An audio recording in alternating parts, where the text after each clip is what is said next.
សម្ដែងស្រីស្រស់ពូកែបង្ហូរទឹកភ្នែកកញ្ញានេះមនីនាថបានបង្អួតរូបសម្រស់ជាមួយនឹងឈុតហែទឹកបែបសេកស៊ីបន្តិចតែគេឃើញថាការស្លៀកពាក់រុំស្បែកគ្របដណ្ដប់លើខ្លួនដែលអមដោយទេសភាពដើមឈើនិងផ្កាចម្រុះពណ៌ពិតជាស័ក្តិសមជាមួយនឹងសម្រស់របស់នាងណាស់ថ្មីនេះគេបានឃើញរូបថតជាច្រើនសន្លឹករបស់នាងមនីនាថដែលនាងបានថតនៅមាត់សមុទ្រទោះបីជាមិនមែនសម្លៀកបំពាក់ប៊ីគីនីបែបសេកស៊ីក្តីតែគេមើលឃើញថា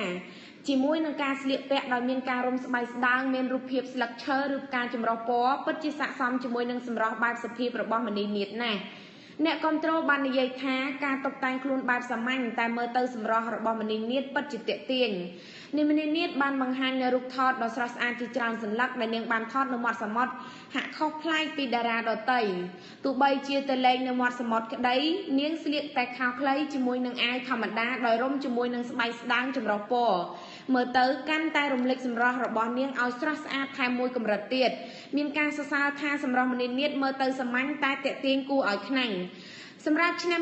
2017នេះនីមនីនាថមានការងាររវល់ខ្លាំងណាស់នាងបានសម្របថតរឿងមុនពេលនាងរៀបការហើយចាក់ចេញទៅរស់នៅអាមេរិកជាមួយអនាគតស្វាមីពិធីមង្គលការរបស់នាងអាចនឹងប្រព្រឹត្តទៅនៅចុងឆ្នាំនេះ